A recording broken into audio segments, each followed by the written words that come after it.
వారం రోజులుగా Israel Iran మధ్య భీకర యుద్ధం కొనసాగుతూనే ఉంది. నిజానికి ఈ వైరం ఇప్పటిది కాదు, కొన్ని దశాబ్దాలుగా కొనసాగుతూనే ఉంది. అగ్నికి వాయువు తోడైనట్లుగా ఇప్పుడు ఇజ్రాయెల్కు మద్దతుగా అగ్రరాజ్యం అమెరికా బరిలోకి దిగడంతో యుద్ధం మరింత భీకరంగా మారింది. ఇటు ఇరాన్కు మద్దతుగా రష్యా కూడా రంగంలోకి దిగిందన్న వార్తలు రావడంతో మిడిల్ ఈస్ట్ మరింతగా వణికిపోతోంది. ప్రధానంగా రష్యా ఇరాన్కు ఇంటెలిజెన్స్ సాయం అందిస్తోందన్న వార్తలు వస్తున్నాయి. ఆపరేషన్ ఎపిక్ ప్యూరీ పేరుతో వాషింగ్టన్, టెల్ అవీవ్ విరుచుకుపడుతుంటే ప్రతిగా ఇరాన్ గల్ఫ్ అంతటా క్షిపణి డ్రోన్ దాడులను కొనసాగిస్తోంది. కేవలం 6 రోజుల యుద్ధానికి అమెరికా 45,000 కోట్లు ఖర్చు చేసిందనేది ఓ లెక్క. అంటే ఈ లెక్కన యుద్ధం కోసం ట్రంప్ గంటకు 375 కోట్లు ఖర్చు చేస్తున్నారు. యుద్ధం అంటే కేవలం ప్రాణ నష్టం మాత్రమే కాదు, అంకెలకు మన అంచనాలకు అందనంత ఆర్థిక విధ్వంసం కూడా అని చెప్పడానికి ఇదొక బెస్ట్ ఎగ్జాంపుల్. ఇటు ఇజ్రాయెల్ కూడా ఈ యుద్ధం కోసం వారానికి $300 కోట్ల ఖర్చు చేస్తోంది. ఇరాన్ మాత్రం చవకైన డ్రోన్లు ప్రయోగిస్తూ ప్రత్యర్థి దేశాలకు భారీ ఆర్థిక నష్టాన్ని కలిగిస్తోంది. అసలు ఈ యుద్ధం ఇంకెన్ని రోజులు కొనసాగుతోంది? అమెరికాను తట్టుకునేంత స్థాయి ఇరాన్కు ఉందా? సైనిక ఆయుధ సంపత్తిలో అగ్రరాజ్యంతో ఇరాన్ పోటీ పడగలదా? యుద్ధం ఇజ్రాయిల్తో అన్నట్లుగా కనిపిస్తోన్న ఇరాన్ ప్రధానంగా తలపడుతున్నది మాత్రం అమెరికాతోనే. అసలు యుద్ధ సామర్థ్యంలో అమెరికాతో పోల్చుకుంటే ఇరాన్ స్థానం ఎక్కడ? ఎవరి బలాబలాలు ఎంత? ఒకసారి మనం స్క్రీన్ పైన చూద్దాం. అమెరికా, ఇరాన్ ఈ రెండింటి మధ్య ఉన్నటువంటి సైనిక ఆయుధ బలం ఏ రకంగా ఉంది అన్నది స్క్రీన్ పైన చూస్తున్నాం. అమెరికాకు సంబంధించి మొత్తం పదాతి దళం 13,28,000 ఉంటే ఇరాన్ 6,10,000. అంటే ఏ రకంగా పోల్చుకున్నా సగానికి సగం తక్కువగా కలిగి ఉంది ఇరాన్. ఇక రక్షణ బడ్జెట్ $895 బిలియన్ యుఎస్ఏ కేటాయిస్తుంటే ఇక్కడ $15.5 బిలియన్ మాత్రమే రక్షణ బడ్జెట్కు కేటాయిస్తోంది ఇరాన్. ఈ లెక్కన చూస్తే ఎంత వెనుకబడి ఉందో మనకు అర్థమవుతుంది. నెక్స్ట్, యుద్ధ విమానాలు 13,032 కలిగి ఉంది అమెరికా, 551 మాత్రమే కలిగి ఉంది ఇరాన్. యుద్ధ నౌకలు 465 ఉన్నాయి అమెరికా దగ్గర, కేవలం 109 మాత్రమే ఇరాన్ దగ్గర ఉన్నాయి. ఇక విమాన వాహన నౌకలు 11 ఉంటే ఇరాన్ దగ్గర 0 కనిపిస్తోంది. యుద్ధ ట్యాంకులు 4,666 కనిపిస్తున్నాయి అమెరికా దగ్గర, 2,675 ఇరాన్ దగ్గర కనిపిస్తున్నాయి. జలాంతర్గాములు 66 ఉన్నాయి అమెరికా దగ్గర, ఇరాన్ దగ్గర 25 ఉన్నాయి. యుద్ధ వాహనాలు 4,09,660 ఉంటే 75,939 ఇరాన్ దగ్గర ఉన్నటువంటి పరిస్థితి కనిపిస్తోంది. మనం ఏ రకంగా చూసినా అమెరికా కంటే ఇరాన్ అన్ని రకాలుగా సైనిక ఆయుధ సంపత్తిలో పూర్తిగా వెనుకబడినట్లుగా మనకు కనిపిస్తోంది. ఎస్, సైనిక సామర్థ్యంలో కానీ ఆయుధ సంపత్తిలో కానీ ఏ విధంగా చూసినా అమెరికాతో ఇరాన్ ఏమాత్రం సరితూగలేదు. మరి ఈ యుద్ధంలో ఇజ్రాయెల్ అమెరికాను ఇరాన్ ఎలా ఎదుర్కోబోతోంది? ఇరాన్ దగ్గర ఉన్నటువంటి యుద్ధ వ్యూహాలు ఏంటి? ఎంతకాలం ఈ యుద్ధం కొనసాగుతుంది? ఇలాంటి ప్రశ్నలు తలెత్తినప్పుడే రష్యా ఉక్రెయిన్ యుద్ధాన్ని ఒక్కసారి మనం గుర్తు చేసుకోవాల్సినటువంటి పరిస్థితి వస్తుంది. రష్యాతో పోల్చుకుంటే ఉక్రెయిన్ చాలా చిన్నది. రష్యా తలుచుకుంటే ఒక్క రోజులో వరల్డ్ మ్యాప్ నుంచి ఉక్రెయిన్ను లేకుండా చేయగలదు. కానీ ఆ యుద్ధం 4 ఏళ్లుగా కొనసాగుతూనే ఉంది. రష్యాతో పోల్చుకుంటే ఉక్రెయిన్ చాలా చిన్న దేశమే అయినా దానికి ఉండాల్సినటువంటి యుద్ధ వ్యూహాలు దానికి ఉన్నాయి. అందుకే ఇన్నేళ్లైనా రష్యా ఆ యుద్ధాన్ని ముగించలేకపోతోంది. సేమ్ టు సేమ్ ఇలానే ఇరాన్కు కొన్ని యుద్ధ వ్యూహాలు ఉన్నాయి. అవేంటో ఒక్కసారి మనం స్క్రీన్ పైన చూద్దాం. ఇరాన్ అమలు చేస్తున్నటువంటి 7 యుద్ధ వ్యూహాలు. Iran war strategies at 7. వ్యూహం నెంబర్ 1 అట్రిషన్ వార్ఫేర్. ఇది చాలా ప్రధానమైనటువంటి అంశం, శత్రువుని ఎదుర్కోవటంలో చాలా ప్రధానమైన అంశం. వ్యూహం నెంబర్ 2 ఎస్ ప్రాక్సీ వార్ఫేర్. శత్రువుతో వేగంగా తలపడకుండా మూడవ పక్షాన్ని ప్రేరేపించేటటువంటి వ్యూహం ఇది. నెక్స్ట్, వ్యూహం నెంబర్ 3 అసిమెట్రిక్ వార్ఫేర్. ఇందులో ఏ రకమైనటువంటి దాడులు ఉంటాయనేది క్లియర్గా చర్చించే ప్రయత్నం చేద్దాం. వ్యూహం నెంబర్ 4 ఆన్ స్క్రీన్. ఎస్ ఇన్ఫ్రాస్ట్రక్చర్ వార్ఫేర్. నెక్స్ట్, వ్యూహం number 5 regulation of oil channels. Next, వ్యూహం నెంబర్ 6 సైకలాజికల్ వార్ఫేర్. ఆయుధాల కంటే ఆలోచనలతో చేసేటటువంటి ఒక మానసిక యుద్ధం. ఇది బలమైందని నమ్మటమే ఈ సైకలాజికల్ వార్ఫేర్. వ్యూహం నెంబర్ 7 ఎస్ రీజనల్ ఎస్కలేషన్. ఈ 7 చాలా ప్రధానమైనటువంటి పాయింట్లు. దీన్ని బట్టి చూస్తుంటే శత్రువుతో పోరాడటానికి మన దగ్గర ఆయుధ సంపత్తి, సైనిక బలం తక్కువగా ఉన్నప్పటికీ కూడా యుద్ధం అమలు చేసేటటువంటి వ్యూహం చాలా ప్రధానమైనది. ఒక యుద్ధంలో ప్రధానమైనది దాన్ని డిఫైన్ చేయాలంటే సైనిక బలం ఎంత, అలాగే వాళ్ళకున్నటువంటి ఆయుధ సంపత్తి ఎంత అన్న అంశాలతో పాటు యుద్ధ వ్యూహాన్ని ఎలా అమలు చేస్తున్నారనేది చాలా ప్రధానమైన అంశం. ఇప్పుడు 4 వారాల పాటు యుద్ధం కొనసాగుతుంది కనీసం అన్నట్లుగా ట్రంప్ చెబుతున్న నేపథ్యంలో ఈ యుద్ధం 4 వారాల పాటు కొనసాగించి సస్టైన్ అవ్వగలదా ఇరాన్? Question number 2. ఇంతకంటే ప్రధానమైనది ఏంటంటే సెకండ్ క్వశ్చన్, అసలు ఆ తరువాత కూడా యుద్ధం కొనసాగుతుందా? కొనసాగితే ఇరాన్ ఎలా తట్టుకొని నిలబడగలదు అన్నది చాలా ప్రధానమైనటువంటి అంశంగా మారింది. దీంతో పాటు ఈరోజు ఈ యుద్ధం వల్ల ప్రపంచ దేశాలకు కలుగుతున్నటువంటిది, ప్రధానంగా భారత్కు కలుగుతున్నటువంటి నష్టం గురించి కూడా మనం మాట్లాడుకోవాలి. దాని ప్రభావం, నష్టం అనడం కంటే కూడా దాని ప్రభావం ఏ స్థాయిలో ఉందనేది కూడా మనం మాట్లాడుకోవాలి. ఈ అంశంపైన మనతో మాట్లాడడానికి మనతో చర్చలో జాయిన్ అయ్యారు మేజర్ శ్రీనివాస్ గారు, రిటైర్డ్ ఆర్మీ ఆఫీసర్, అలాగే majors IAS academy director. Next మనతో పాటు జాయిన్ అయ్యారు జగన్మోహన్ గారు, రిటైర్డ్ వింగ్ కమాండర్. శ్రీనివాస్ గారు, ఒక యుద్ధాన్ని డిఫైన్ చేయాలంటే అవును దేశానికి ఉన్నటువంటి లేదా 2 దేశాలకు ఉన్నటువంటి సైనిక ఆయుధ సంపత్తిని చూడాలా, వాళ్ళకున్నటువంటి వ్యూహాలను చూడాలా? అమెరికా దగ్గర చాలా సైనిక సంపత్తి ఉన్నది, అలాగే వాళ్ళ దగ్గర రిసోర్సెస్ చాలా ఎక్కువగా ఉన్నాయి. ఇరాన్ దగ్గర చాలా తక్కువ ఉన్నాయి అని చెప్పేసి అంటారు. ఎవరైనా సరే యుఎస్ ముందర ఇరాన్ నిలబడలేదు అంటారు. దీన్ని నేను ఇంకో కోణంలో చెప్తానండి. ఇక్కడ ఇరాన్కి కోల్పోవలసింది చాలా తక్కువ ఉంది, అమెరికాకి కోల్పోవలసింది ఎక్కువగా ఉంది. More against less. ఇప్పుడు ఎక్కువ ఎవరు కోల్పోయే ప్రమాదం ఉంది? అమెరికా ఎక్కువగా కోల్పోయేటువంటి ప్రమాదం ఉందండి. అమెరికా కారణం ఏంటంటే ఇక్కడ చూడండి, పదాతి దళం ఇక్కడ ఇంతమంది ఉన్నారంటే ఇప్పుడు now days everything is technology కాబట్టి ఆ టెక్నాలజీతో వీళ్ళు తప్పించుకునేటువంటిది స్కోప్ చాలా తక్కువగా ఉంది. ఇక్కడ ఇరాన్ దాడి చేసింది అంటే ఇక్కడ 10 కొడితే వీళ్ళు ఒకరిని కొట్టవలసినటువంటి పరిస్థితి. ఇప్పుడు కొండని తవ్వి ఎలకని పట్టాము అంటారండి.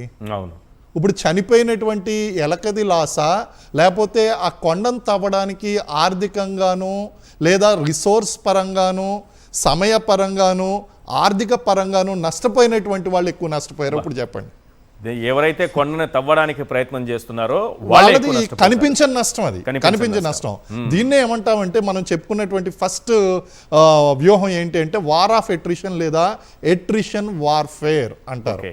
ఇది చాలా భయంకరమైనటువంటి వార్ఫేర్ అండి. అంటే శత్రువుని ఒక్కసారిగా చంపదు.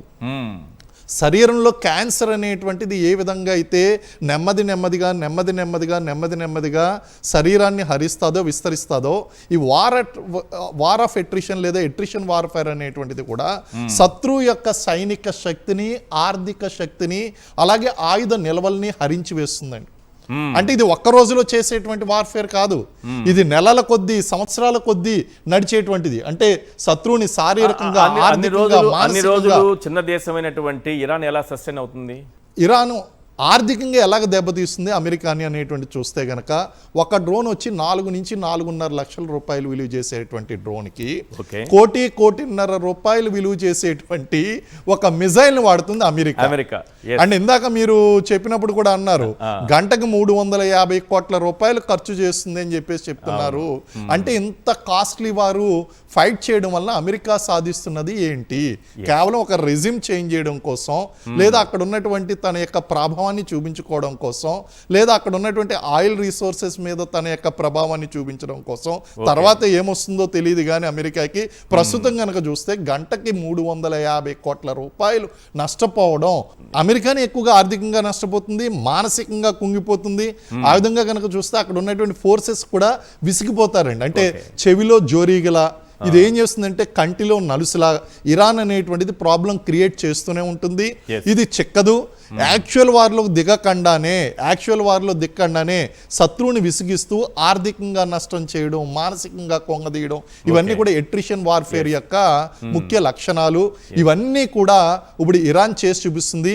మనం ఈ 1 వీక్లో చూసిన వెంటనే ఆయితుల్లా అలీ ఖమేనీ చనిపోయిన వెంటనే అమెరికాతో పాటు మొత్తం ప్రపంచం అంతా ఏమనుకున్నది అంటే యుద్ధం అంతమైపోతుంది అని చెప్పేసి అనుకున్నారు, అది కాలబేరానికి వస్తుంది అని. ఆల్రెడీ ఇరాన్ అనేటువంటిది డిసైడ్ అయిపోయింది, ఇది లాంగ్ టర్మ్ వార్కి వెళ్ళడానికి డిసైడ్ అయిపోయింది. ఎట్రిషన్ వార్ఫేర్ అనేటువంటిది ఈ రోజు ఫస్ట్ టైం ఇరాన్ చేయడం లేదు. ఆల్రెడీ గతంలో 1980వ సంవత్సరం నుంచి 88 వరకు ఇరాన్ ఇరాక్ల మధ్య ఈ ఎట్రిషన్ వార్ఫేర్ అనేటువంటిది దాదాపు 8 సంవత్సరాల పాటు గడిచిందండి. ఓకే. అలాగే వియత్నాం యుఎస్ మధ్య కనుక చూసుకున్నట్లయితే 1955 నుంచి 1975 సంవత్సరం వరకు దాదాపు 20 సంవత్సరాల పాటు వియత్నాం మీద అమెరికా పోరాటం చేయవలసి వచ్చింది. సుదీర్ఘంగా జరిపినటువంటి ఈ పోరాటం వలన కొన్ని వేల మంది, లక్షల మంది సైనికులు అనేటువంటి వాళ్ళని కోల్పోయి ఆయుధ సంపత్తిని కోల్పోవలసినటువంటి పరిస్థితి అమెరికాకి ఏర్పడిందండి. అలాగే ఇప్పుడు మనం చిన్న దేశమైనటువంటి ఉక్రెయిన్ రష్యాలను కనుక మనం చూద్దామండి. అది చూస్తే ఉక్రెయిన్ ఎంత చిన్న దేశం, ఎక్కువ రోజులు సస్టైన్ కాలేదు అని యుద్ధం ప్రారంభమైనటువంటి రోజుల్లో అనుకున్నారు. అది కూడా ఇక్కడ వార్ ఆఫ్ ఎట్రిషన్ కి తెరదీపింది. అది డ్రోన్స్ ప్రయోగిస్తూ రష్యాని చికాకు పెడుతూ వాళ్ళ యొక్క ఆయుధ సంపత్తిని అంతా కూడా ఖర్చు చేస్తూ ఆర్థికంగా విపరీతమైనటువంటి నష్టాన్ని కలగజేస్తుంది. This is the character of attrition warfare or war of attrition అని చెప్పేసి అంటాము. ఇది చాలా భయంకరమైనటువంటి స్ట్రాటజీ అండి. ఇదే స్ట్రాటజీని ఈ రోజు ఇరాన్ ఫాలో అవుతుందండి. రైట్. ఒకసారి సెకండ్ ఇది కూడా చూద్దాం, ప్రాక్సీ వార్ఫేర్. అంటే ఎట్లా శత్రువుతో నేరుగా తలపడకుండా మూడవ పక్షాన్ని ప్రేరేపించారు. అవునండి, ఇది కూడా చాలా తెలివైనటువంటి పని. ఇరాన్ అందు గురించే కొట్టడం చాలా కష్టంగా ఉంది. కారణం ఏంటి అంటే అది నేరుగా ఇప్పుడు వచ్చి సైనికులు వీళ్ళు వాళ్ళు నేరుగా గ్రౌండ్లో దిగారా అంటే గ్రౌండ్లో దిగలేదు.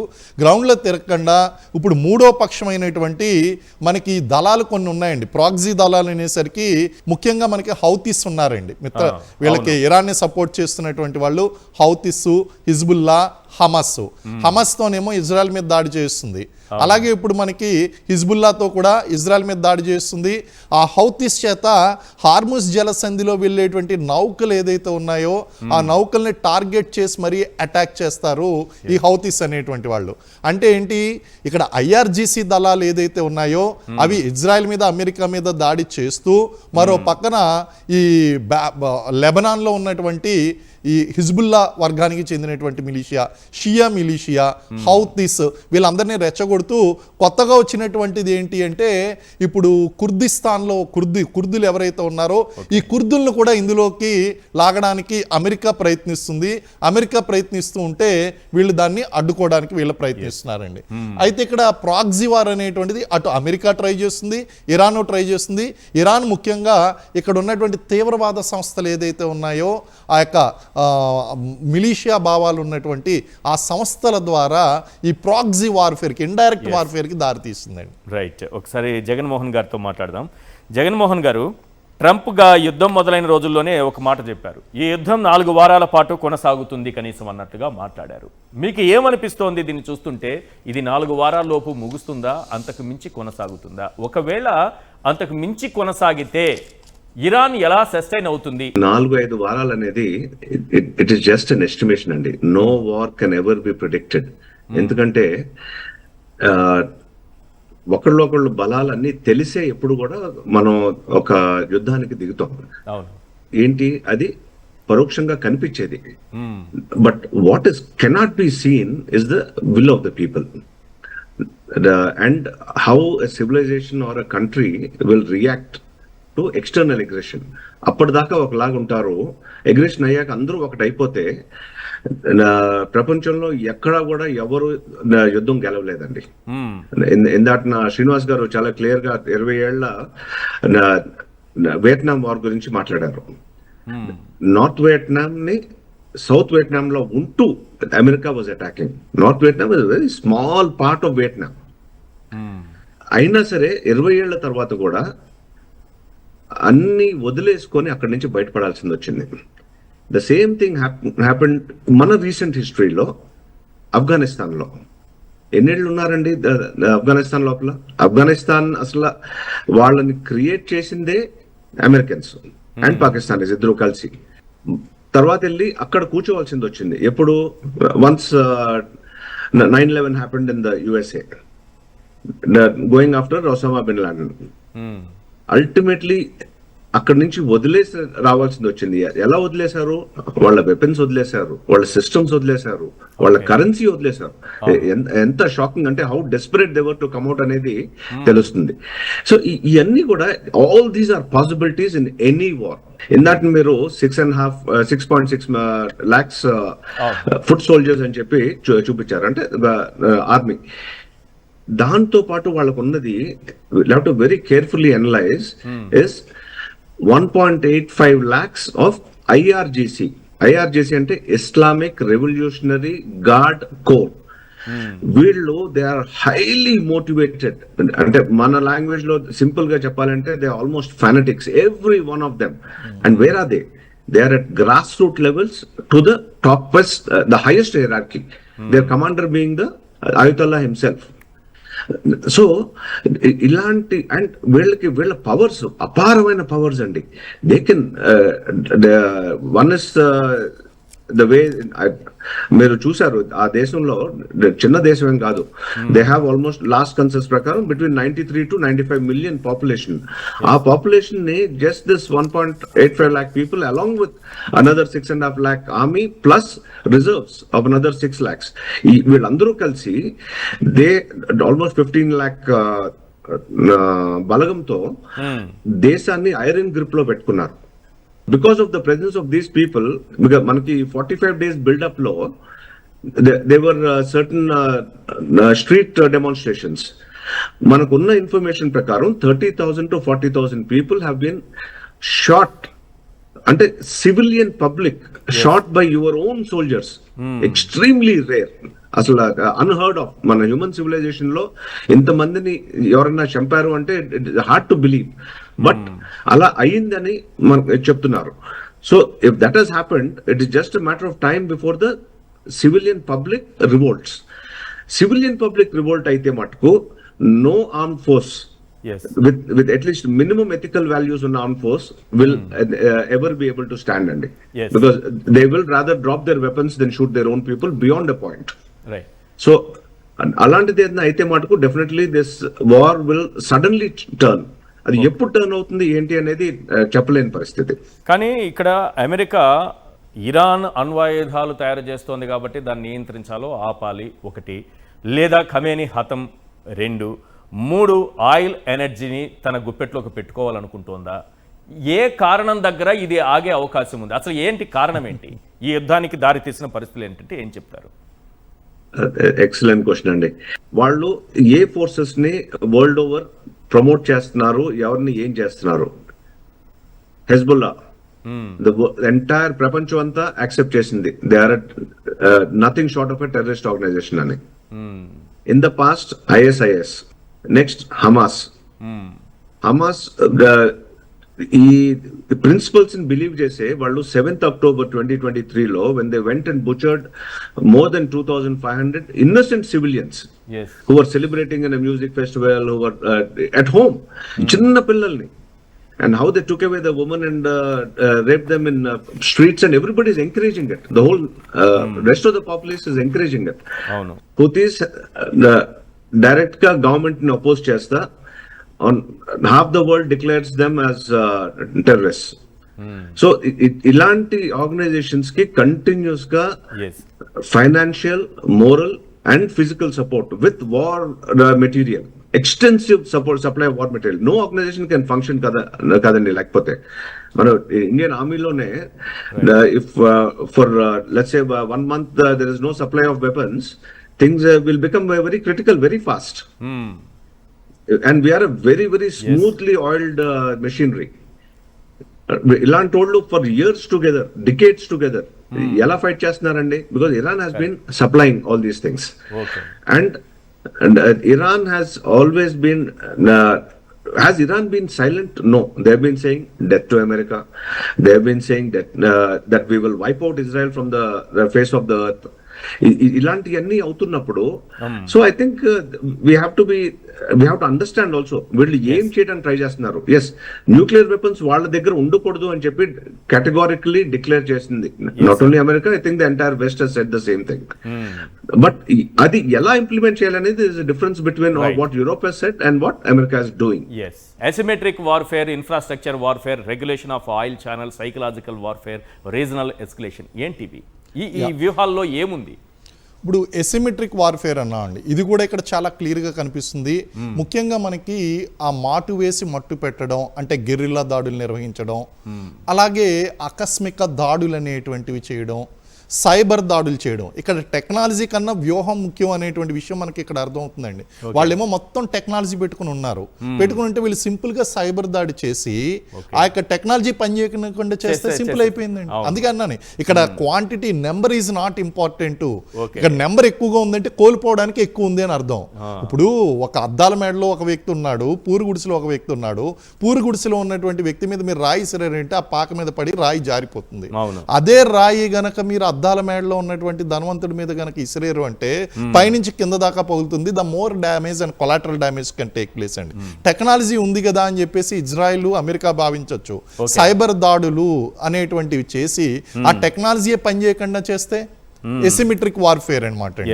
ఇలాగా శత్రు దేశాల యొక్క టెక్నాలజీ మీద దాడులు చేయడం, గెరిల్లా దాడులు చేయడం, ఆకస్మికంగా దాడులు చేయడం, వాళ్ళ బలాల మీద దాడులు చేయడం అనేటువంటిది ఎసిమెట్రిక్ వార్ఫేర్గా మనం తీసుకొచ్చండి. నెంబర్ 4 ఇన్ఫ్రాస్ట్రక్చర్ వార్ఫేర్ అండి.